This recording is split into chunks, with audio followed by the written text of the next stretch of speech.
A man accused of killing his wife at a Jewish community center yesterday appearing in front of a judge today. Tonight we're learning more about the suspect, 45-year-old Carl Watts Jr., who's also being directly linked to the mysterious disappearance of his former girlfriend. And now a third family is coming forward. They say Carl Watts was dating a woman who was later found dead. NBC6 reporter Cristian Benavides has more on his past and his link to these unsolved cases.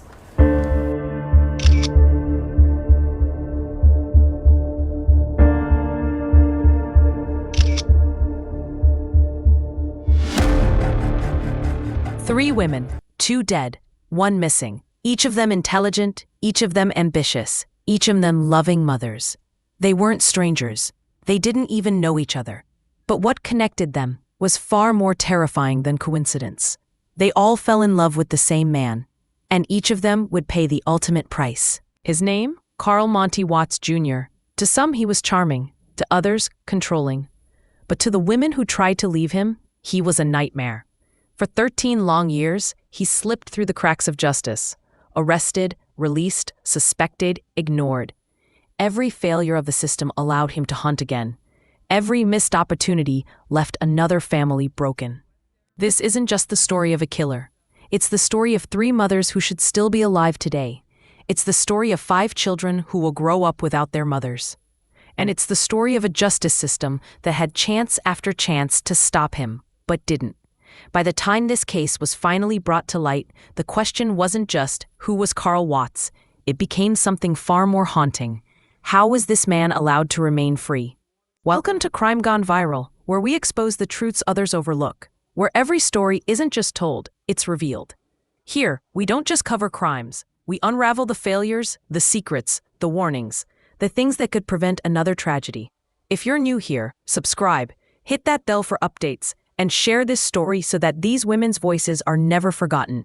If you're ready, let's dive in.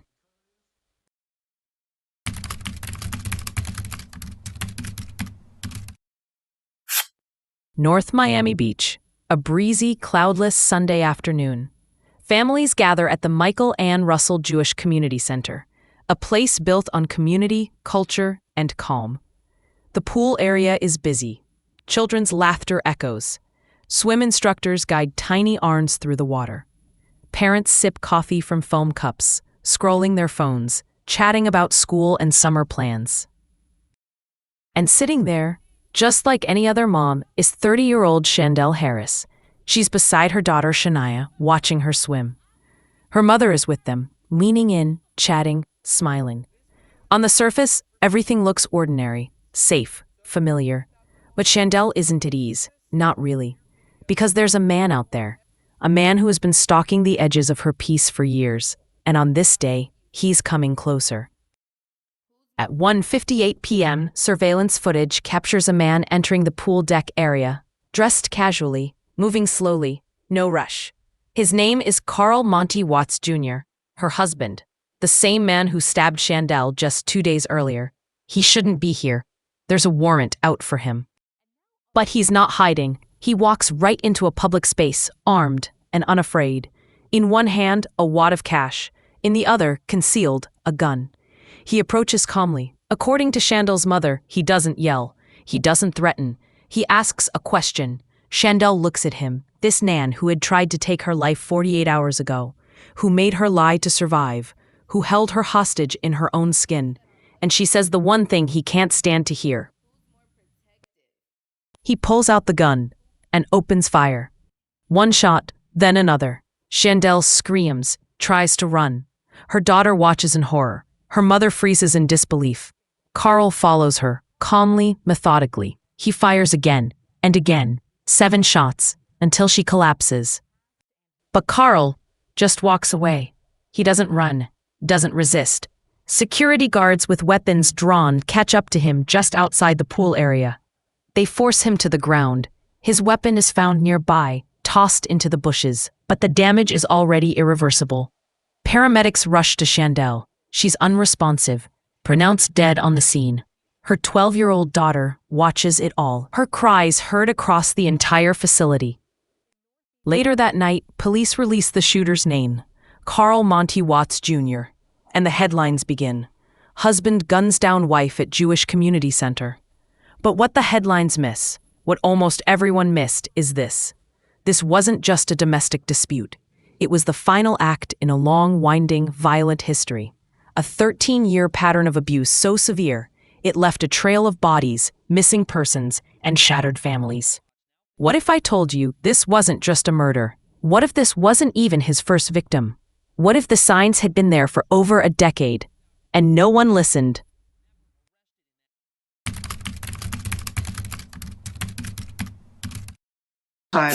Watts has an extensive criminal background.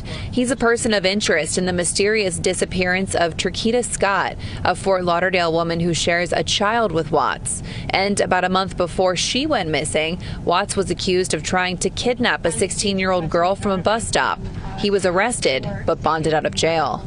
Today, the family of Shandell Harris is left wishing he had been put behind bars years ago. Within hours of the shooting, the headlines were everywhere. Husband murders wife in broad daylight at JCC. The man in custody? Carl Monty Watts Jr. To many, it was shocking. To others, it was inevitable. Police released his name, his charges, his photo. But behind that one mugshot was a history, dark, violent, and long ignored. And then, something deeper surfaced. He wasn't just a domestic abuser. He wasn't just a killer. He was a suspect in a missing persons case from 2014. And a person of interest in an unsolved murder from 2009. 2 women, 1 missing, 1 dead, both young, black, single mothers, both involved with Carl, both desperate to leave him. And now, Shandell Harris, his wife, lay dead, murdered in front of her daughter. 3 women, same type, same man, same ending. The media asked the obvious question: why was this man still free? But for the families of Vicki Simmons and Traquita Scott, that question wasn't new. They had been asking it for years.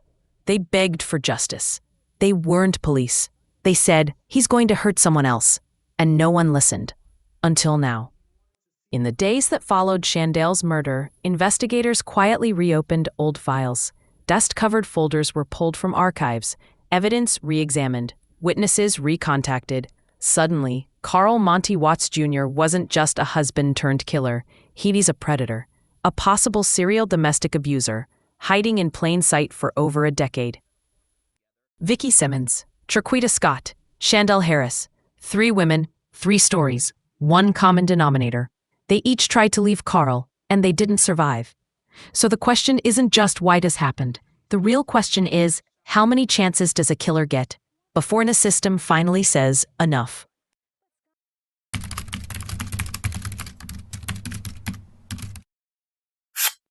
2009, Miami, a city alive with rhythm and possibility. But for one young mother, the year would end in tragedy. Her name was Vicki Simmons. She was just 25 years old, a graduate of Booker T. Washington High School, a mother of 2, someone who loved dancing, who dreamed of building a better life through real estate. But beneath her bright smile was a storm. She was in a relationship with Carl Monty Watts Jr., and it was far from healthy. Her sister, Lysiane, remembers the warning signs clearly. He was controlling, temperamental, abusive. And every time she tried to leave, he found a way to pull her back. Until finally, Vicki had enough. She ended it, for good. On February 17, 2009, Vicki was reported missing. Her family was frantic. This wasn't like her. 2 days later, their worst fears were realized. Vicki's body was discovered inside a motel room at the Sun and Surf Inn on Biscayne Boulevard. She had vanished, only to be found lifeless, just blocks from home. The official cause of death? Never released. The only certainty was this: she hadn't taken her own life. Someone had taken it from her. Behind closed doors. Detectives confided to the family who they believed was responsible: Carl Watts Jr. But with no physical evidence, no fingerprints, no DNA, no witnesses, they couldn't make the case. And just like that, the investigation stalled. The case went cold. And Carl? He walked away, free to move on. Her family never stopped speaking her name, and her sister's words would echo like a prophecy. He's dangerous. He'll do it again. And she was right. Vicki Simmons wasn't the end. She was only the beginning. Fade to black.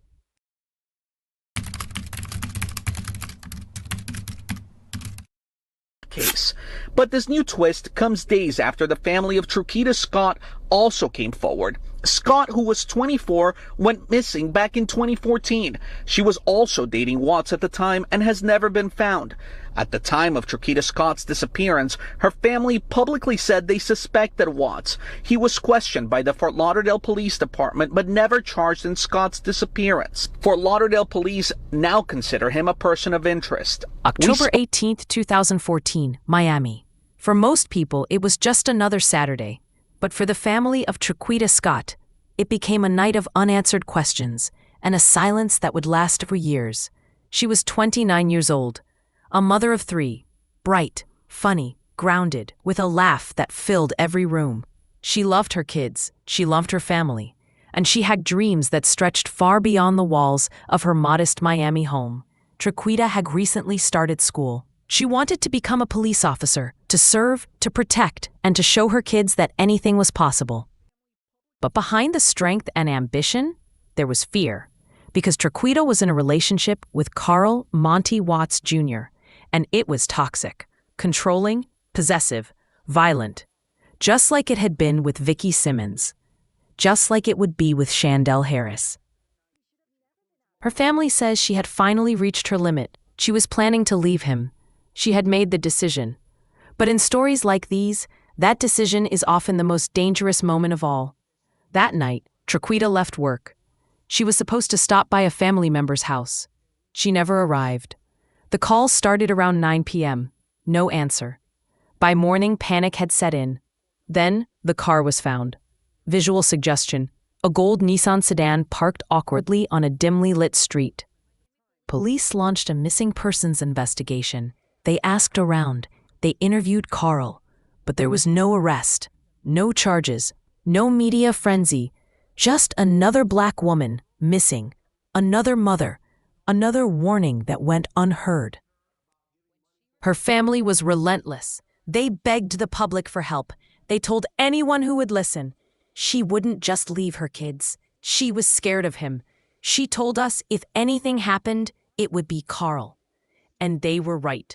Because just 1 month before her disappearance, Carl had been arrested, caught on surveillance trying to abduct an 18-year-old girl at a bus stop. He was charged with kidnapping. He made bond, and he walked free. Within weeks, Traquita vanished. The timeline wasn't just suspicious, it was damning. But still he wasn't held. Still the case went cold. Still the system looked away. And Carl, he moved on, free to start again, free to find someone new, free to repeat the cycle. With Vicki, they said it was unclear. With Traquita, they said there wasn't enough evidence. With Shandell, there were no more excuses. Because when he pulled that trigger on April 3rd, 2022, he didn't just end one life. He confirmed every fear the others had tried to voice. And the question becomes painfully clear. How many missing women does it take before we stop calling it coincidence and start calling it a pattern?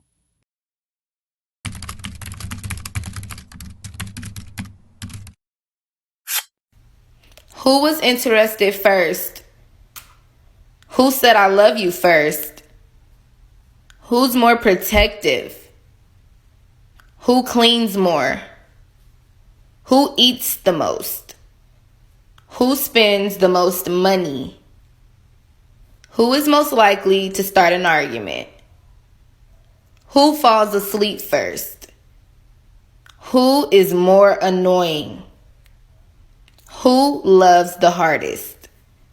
Before we talk about how Shandell Harris died, we need to talk about how she lived. Shandell was born in 1991 in Miami, Florida. A daughter, a sister, a friend, and eventually, a mother. At just 17 years old, her life changed. She became pregnant with her daughter, Shania, and not long after, tragedy struck. Shania's father was killed in a car accident, leaving Shandell to raise her baby girl on her own. For some, that would have been the end of ambition, but not for Shandell. She fought for her future. She enrolled in the Turner Job Corps program in Albany, New York. She earned her GED. She got a job. She dreamed of college. She wanted to lead. She wanted to give back. Friends and family remember her as someone always involved in her community. And then there were her words. On Facebook, Shandell often wrote about love, self-worth, and the dangers of toxic relationships. At the time, they read like reflections. Today, they sound like warnings. It's almost as if she was speaking to herself, and preparing others. Looking back now, it feels chilling, because Shandell was writing her own obituary, without knowing it. She knew her worth. She was determined to break free. But determination alone can't stop a man like Carl Watts Jr.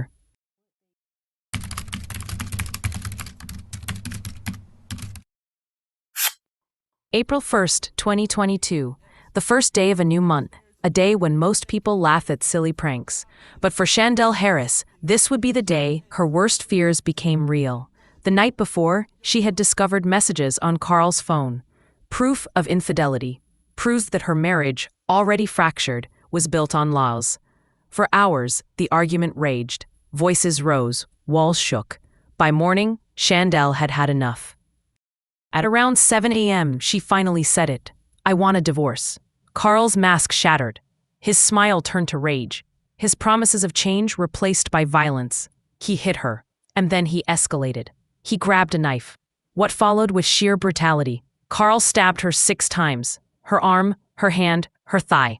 Every wound was both punishment and warning.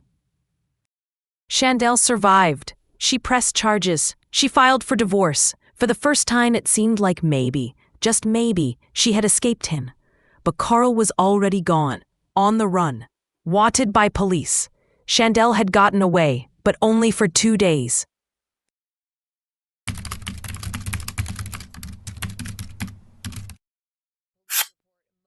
April 3rd, 2022. Just 48 hours after she survived a knife attack, Shandell Harris tried to do something normal, something safe. She took her daughter to her Sunday swim lessons at the Michael and Russell Jewish Community Center in North Miami Beach. It was routine, a ritual, a mother watching her daughter swim, surrounded by family. Shandell's mother came along, as she always did. For a moment, life felt almost ordinary again. But ordinary doesn't last when a predator is tracking you. Just after 2 p.m., he arrived. Carl Monty Watts Jr. He walked straight into the pool deck. Calm, controlled, not sneaking, not hiding. He knew exactly where they'd be. In one hand, cash. In the other, concealed a gun. He walked up to Shandell, begged her, pleaded, offered her money to drop the charges. How much will it take? He asked. What can I do to make this go away? Shandell stood firm. And in that instant, everything changed. Carl pulled out the gun and opened fire. Panic swept across the pool deck. But Shandell had only one instinct, to run. She tried to flee, but Carl followed, calmly, methodically, step for step, and he fired again and again, 7 bullets in total. Witnesses later described the scene in horror. Shandell's mother screamed as she watched her daughter collapse, and her 12-year-old daughter, wide-eyed, terrified, saw her mother gunned down in broad daylight. When the shots stopped, Carl tried to run. He tossed the gun into the bushes. But security guards, armed and ready, detained him before he could escape. By the time paramedics reached her, it was too late. Shandell Harris was pronounced dead at the scene, 30 years old. A mother, a leader in the making, gone. But for investigators, this was not just a tragedy. It was confirmation. Because when Carl Watts Jr.'s name hit the headlines, families across Miami recognized it instantly.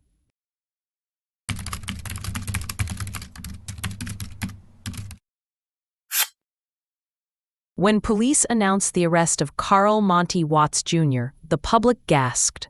But for those who had known his history, it was no surprise at all. Because Carl didn't just appear out of nowhere in 2022. His record stretched back decades. Theft, assault, drug trafficking, battery, domestic violence. The pattern wasn't just clear, it was flashing like a neon warning sign. But the darkest charges? Kidnapping. Not once, not twice, but 3 separate times. In fact, just a month before Traquita Scott disappeared in 2014, Carl was caught on surveillance video attempting to abduct an 18-year-old girl at a bus stop on Sunrise Boulevard. He grabbed her, tried to drag her away. She fought back. She escaped. He was arrested. And then, unbelievably, he was granted bond, released back into the public. Within weeks, Traquita vanished. And still, Carl walked free. Despite the assault charges, despite the attempted abduction, despite his violent history. Judges granted him chance after chance, and every time, another woman paid the price. The truth is brutal.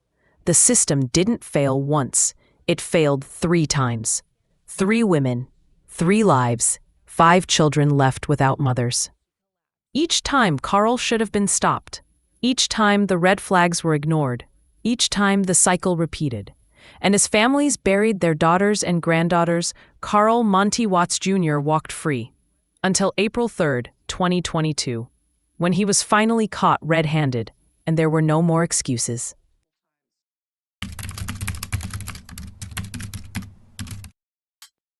Three women, Vicki Simmons, Traquita Scott, Shandell Harris, each of them intelligent, each of them ambitious, each of them loving mothers, and each of them destroyed by the same man. Together, these women leave behind 5 children who will grow up without their mothers, 5 children forced to carry scars they did not ask for. And why? Because every warning was ignored, every red flag was dismissed, every plea for help was drowned in silence. Let's be clear, this wasn't fate, this was failure. Failure of a system that should have protected them. Failure of a system that gave Carl Monty Watts Jr. bond after bond. Failure of a system that allowed him to walk free after attempted kidnappings, after years of abuse, after every chance to stop him. The truth is painful. The system didn't fail once. It failed 3 times, and each failure cost a life. So the question we must all ask is this: how many more warnings will we ignore? How many more women will have to die before we take domestic violence seriously? Justice came too late for Vicki, too late for Traquita, too late for Shandell. But it doesn't have to come too late for the next woman. If you or someone you know is trapped in a toxic, dangerous relationship, please don't wait. Reach out, seek help, speak up, because silence can be deadly. And to all of us watching, demand more. From our courts, from our police, from the very system sworn to protect, because justice delayed is justice denied. At Crime Gone Viral, we tell these stories not just to remember the victims, but to present the next tragedy. So if their stories moved you, share this video, subscribe, ring the bell, let their names echo louder than the silence that killed them.